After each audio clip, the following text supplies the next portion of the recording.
Good afternoon, everyone. This is the Vermont House Committee on Commerce and Economic Development. Again, Tuesday, March 10th, 2026 at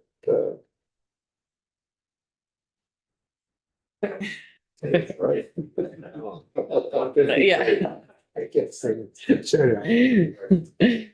Go on. Standard time on this clock. Eastern, this is our clock is right behind it. So our Deputy Attorney General has returned, and so welcome. Looking forward to your testimony on 211. Thank you, Chair. My apologies for keeping me waiting on it. Todd Dalos, Assistant Attorney General, here to speak in support of H211. I think we've been on once already still.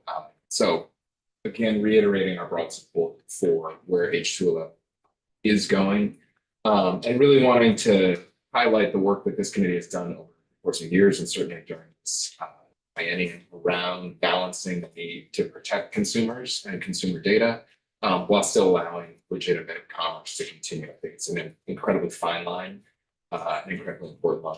And I think H211 is moving in a very valuable direction. And of course, should be considered within the broader context of data privacy, more generally understood. I say that knowing that you already passed H639, which we're in on a bit, and that in the offing is the current sort of cornerstone data privacy bill that came up from the Senate last session. We very much view 211 as part of a broader continuum there. I think age appropriate design to a degree fits into that from last session. And we think the data brokers play a really vital role in the regulation and safety of online privacy for consumers. And I think where 211 stands currently strikes a good balance. I think I especially wanted to touch on, I think you've heard testimony on, is it an entity level exemption? Is it a data level exemption? Or is it a use case exemption? And just speaking to that point, I think we certainly support use case exemptions because they speak to legitimate needs. And the one that popped into my head, having a conversation with somebody in industry who works in the fraud detection space, which, near and dear to the hearts of consumer protection advocates. We want to make sure we're limiting the frequency of fraud, and those various fraud protection programs and products allow for that. That said, let me give you an example. So let's say I was signing up for a bank account, trying to get access to my partner's bank account, and I needed to go through some kind of identity verification and fraud prevention questionnaire. And it asked me where did you live in sixth grade? And the entity may have the company that's running the fraud protection may have like that data on me. They may know where I lived in sixth grade and be able to answer that, confirm my answer appropriately. That may be, and it's a policy decision, that may be a very valuable use case for data brokers. What I would argue is we want to make sure that the use case is just for fraud detection. Because if we imagine the scope of information that could be considered important for data verification in a fraud prevention context, it could be anything. And it's appropriate, potentially, in the fraud detection space, but not to be used more broadly. Am I making sense there? That if you open the door to say, you can do fraud protection, it should be constrained to a room that just says, but you only use the data for that purpose, not being stored outside. I think that's largely what the balance 211 is trying to strike does. Beyond all that, I think we are comfortable with the changes that Rick walked through for you earlier from the Secretary of State, EFR. We support those. We'll continue working closely with Secretary of State's office in terms of, I think, the questions for the break on, how we ensure that the right monies get paid where in the enforcement section. I'm happy to walk into that if that's helpful, but we'll work out an MOU to ensure that the right amounts cover the costs, and we certainly do that in other investigatory spaces. The other two points I just wanted to look at some enforcement sections and just maybe make a suggestion in some specific language stars. I put on the pages in the- Page 25, this is notice requirement under the breach notification. This is existing language taken from which there's the data broker and then there's the security breach, the existing language. There's language in here that allows for an exemption from the notice requirement that essentially says if you think you've been breached, and the language is it is not reasonably possible for the information that has been captured through the breach to be misused, then you can just tell the AG's office, right, it is not reasonably possible, provide us with a detailed explanation for the determination of the AGO.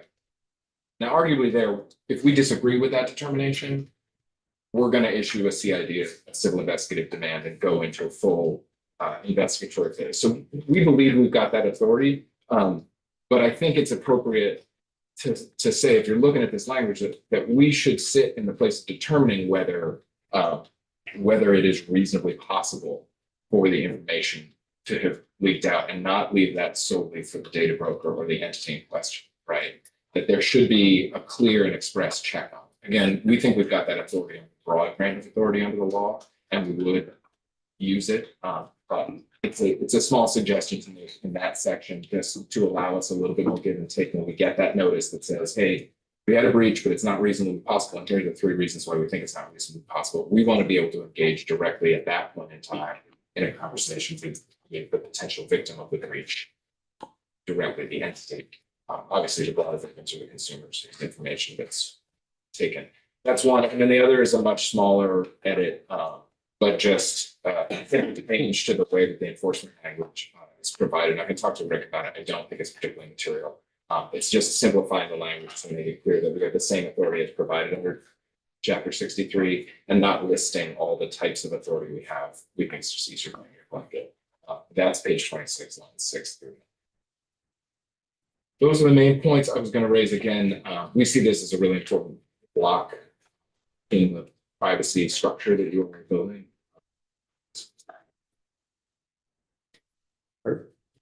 So thanks very much, Tom. It was kind of interesting how the enforcement provisions are constructed in this whole chapter. It looks like each subchapter deals with a little bit different matter, and each one has their own enforcement section. And I was zeroing in on the portion around the subsection around registration. Okay. That's being expanded to include a lot of other requirements around, what has to be on the website and how people can leak their information. Yep. And I'm looking at the enforcement section, and it doesn't include all the penalty of Attorney General tools, I guess. And number one, I was wondering what you thought of that. And second, this just seems to be a real core important piece of the bill. Yeah. And I'm wondering if you have all the tools that you need to do this. I'm thinking in particular, some regulators have the ability to go in and do periodic audit, without knowing, without having, consumers complain to you. Sometimes these things are hard for consumers to understand whether they have the rights violated. So I'm wondering whether some sort of proactive examination authority would be appropriate just for that kind of. Sure. So answering your first question, we're looking, I guess, at lines 6 through 8 on page 37, which is the existing language Correct. for enforcement authority. I think what Rick walked through earlier, the broader language that exists under 2447 currently, 2447D, I think it is, says the whole subchapter provides us the same authority. I think it could make sense to do a cross-reference to that here, just to belt and suspenders it. The second question is a bigger policy question. I think and I'm going to use the R word that I try and avoid when I testify. There's a resource issue with that. In the current moment, we operate very much on a complaint-driven system because we have a limited number of attorneys and investigators who can do this work. I think there is certainly, and I think we'll get there in the data privacy space as well, but I think there's a real need that I think that's appropriate. I think you're not wrong that consumers are not necessarily going to be extremely knowledgeable of the harms that they may be suffering, and there may be a value in having some proactive audit type authority. And I'm not sure that I could sit here today and tell you, Sure. yes, and here's how, and here's when. But I think it's something to look at. Can you follow up just a little bit? So the examination part that I'm familiar with, in a regulatory agency, it deals with that resource issue, by saying, if DFR needs to do a triennial examination of the books of the bank or whatever, they don't necessarily do it with their own staff. I mean, they're connected to the staff, all the staff oversees it, but they usually hire a contractor to do that. So anyway, if you're talking about, my conception of isn't just that the AG would have to scrounge around for staff to do it. Sure. And I think I'm going a little bit out on a limb, but I would say that's something we could support studying and looking at, and then coming back to the committee to determine kind of what the scope and scale might be. Because I think you still have to hire the people and have the money to do the work to then potentially build back. And I think there's the absolute merit in that idea, and I think we would Thank love you. to look at it. Questions? Sorry, I have a post-lunch promo question, so.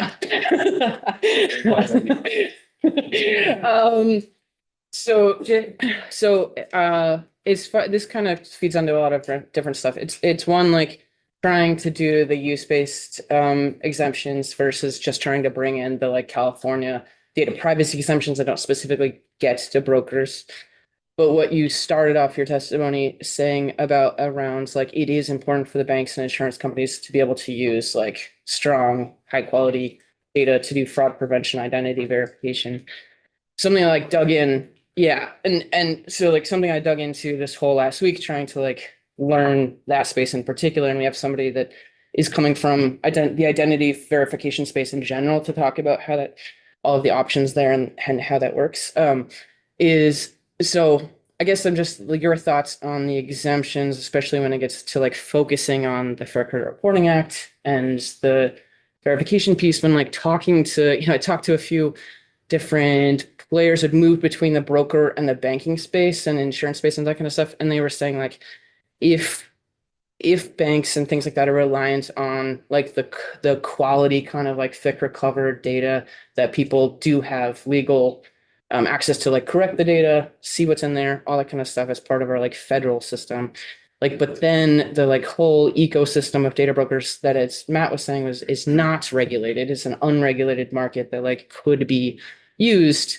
Talking to people who are like, if the kind of the like the know your customer space, the KYC space with the knowledge-based verification of like who is a person, are they who they say they are, based on information that's out there. If people are buying like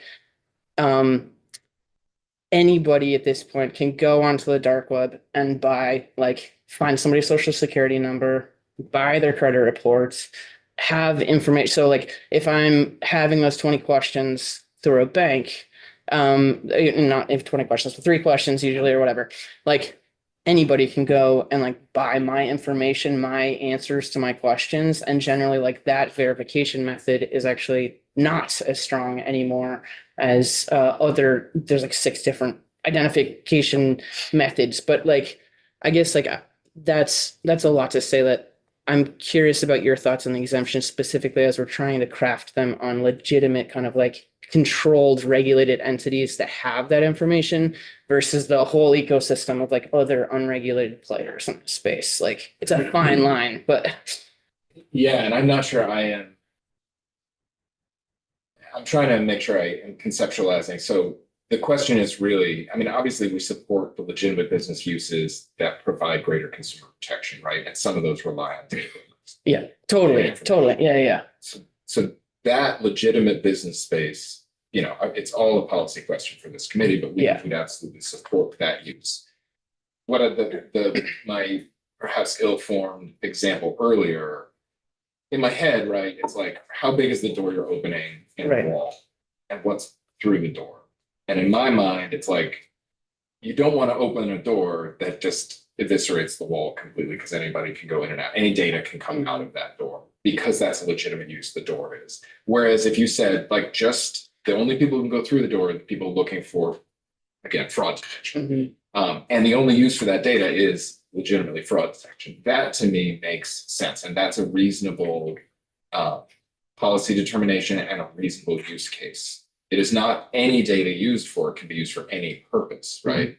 And so I don't know if I'm answering your question. No, you are. Yeah, that's the line. And maybe this to isn't walk. what you were asking, but, you know, the existence of people's ability to circumvent those protection mechanisms to me is not a reason not to continue supporting those protection Mhm. mechanisms and carving out some of those protection Totally. mechanisms from the Yeah. limitations. Yeah. Questions for Todd? Great. Thanks, Todd. Thank you all. Appreciate the time.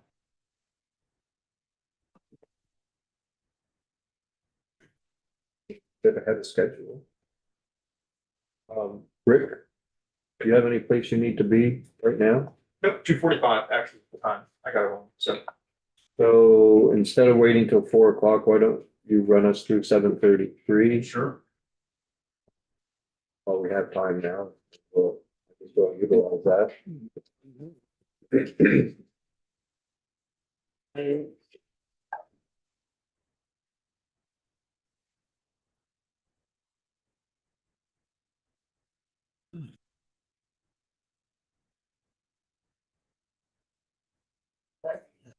Thank you. What a gift. It's my breath.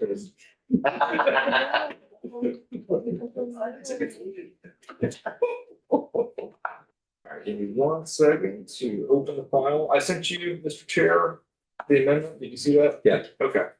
That's what I'll. Here we go. Jonathan, post. Okay. Just so committee knows, 2:05, we're not going to take any testimony on that this afternoon. We had Vice Chair and I met with the interested parties, made a pitch and asked them to take a look at it and get back to us by Thursday. So we're gonna delay action tomorrow for more legislative days, to give people time to hopefully come up with an agreement that they both can support. And we'll see what happens then. Okay, so I'm going to share my screen so y'all can see the committee amendment, post-committee amendment to H733. And you may have forgotten what H733 is. It's been a week or two. So the introduced bill was a fairly long bill that would regulate franchises in the state. Maybe that brings a bill. Yeah. It was fairly detailed. Franchisers would have to register at the state and their agreements would be regulated by the state.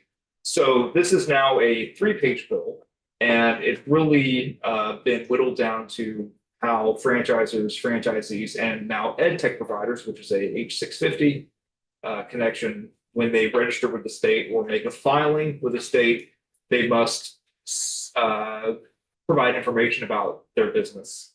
So I'll explain that. So we're in Title 11, the business organization title, which you reorganized last year. That was the David Hall bill. So we would be adding a new section under the administrative provisions for business organizations. And this would be something that applies to just a couple different companies. And we have definitions here about data reporting. When they register, they must provide certain data. So the yellow, and this is confusing. This is mostly for, I should probably remove the yellow. This was from my editor, so they knew in fact I need to do that. So you aren't too confused by it. These definitions, the ed tech product and product, that comes straight from H650. If you remember that bill regulated ed tech providers. They must register and pay a fee. But just as a reminder, that it means any student-facing software, application, or platform that may collect, process, or transmit student data that is used for teaching and learning purposes in a school in Vermont. A filing means an initial registration, amendment, periodic report, or other filing with the Secretary of State as the Secretary may require. Franchisee and franchisor have the same meanings as in 16 CFR 43436.1. That comes from the, well, it's a federal cross reference.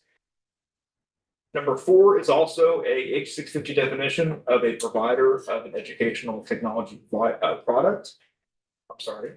Yes, provider of an ed tech product, and provider mean a person that operates an ed tech product that is in use at a school with or without a contract with the school or school district.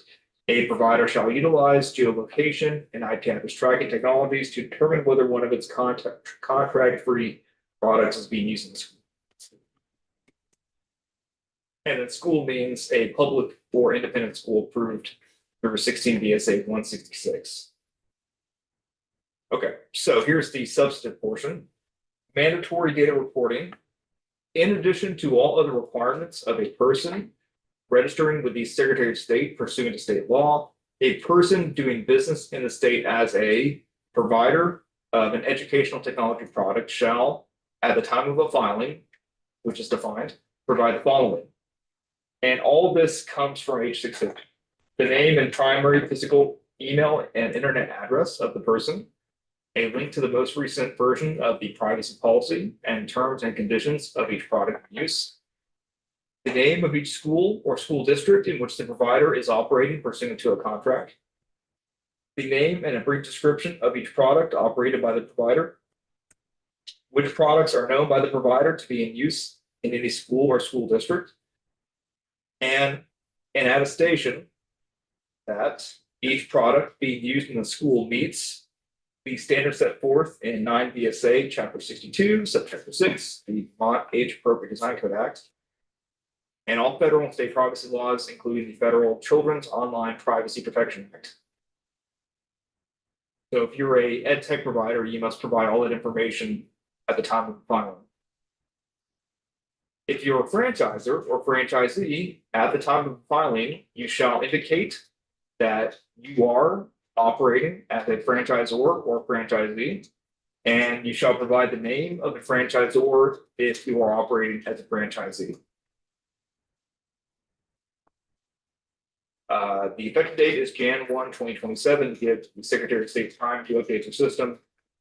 And this is just saying that the bill title will be updated because the current title, I think, is franchise agreements, which this bill is not now really directly about franchise agreements. It also includes ed tech and franchise registration. So that's the amendment. That's the what? That's the amendment. Okay. Yeah.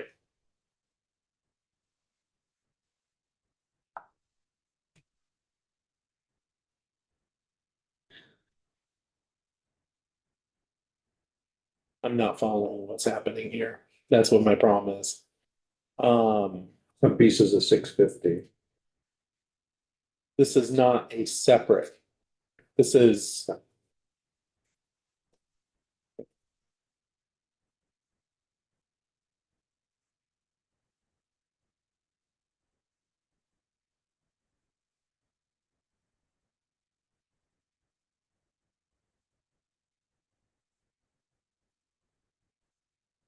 Making 2 bills, making 1, and making 1 short. Yeah. But. Okay. Which, that's what I thought, but. We're not amending any of those bills. This is just a separate bill. So 730. 733. Yeah. Is on our wall. So we're amending 733. To be this. So it's a strike all, right? Right. And this is what we're voting on. We're not voting on it. Well, today. Right, okay, sorry, let me rephrase it. If we were voting on it, Yeah. it's this language that we would be voting. Yeah. Just this language. Well, it's odd for me. I'm getting confused by it and I apologize. And it's probably because I'm just not used to this. I just want to make sure, because I have issues with the franchise thing, so I don't want to, but I don't have an issue with this language. Because it's pretty dramatic. They're pretty, So the idea is to start out with a registration, Right, so we have a better understanding of what's going on? on both. School technology, educational technology front and on franchise front. We really don't have an idea yet of what's out there. What schools are using, who's in the state, what franchises and franchisees and franchisor are in the state. Right. So it's trying to get a better handle on that before we actually talk about, should we be putting regulation on any of these. Which makes sense. Yeah. And I, yeah, John? Is Edie on? Issue. Edie, do you want to add any more? I don't know that I want to add a whole lot more. I think Rick and I need to touch base a little bit, but this is more or less what we talked about with the Secretary of State so that we could get a baseline of who's in the state. And then we want to have the Agency of Education dive in more to to the rest of the information. And so, So there'll be more added. Did you want to use 733 or 650? doesn't matter. Okay. So there's more to be developed. I think this is what we have so far. Yes. Yeah, just wanted to get that out to the committee. So. Yep. And idea- To let folks who have been following 650 know that the number changed. Right, So folks, So I'll say, if we're gonna add in the AOE, because 650, the amendment had in language about the AOE study. If you want to add that to this bill, I might suggest we use 650. Because you may have a germaneness issue at some point, which I can't testify to, but in my opinion, this language is close to the original bill that regulated franchises. But if the bill becomes more about ed tech, then I would suggest they go into 650, because 650 also had registration. right. So you just add franchises to that. So that's my 2 cents. Probably the way to go. Yep. Okay, so we'll switch the numbers. We'll add a little bit more. We'll bring it back to the committee. We'll take more testimony and so that we can move this by the end of the week. Okay, great. So we're time for a break. We're back at 2:45 to have discussions on 512. We'll be hearing from Cameron, from Susan McClure, and from Todd from the AD's office. So with that,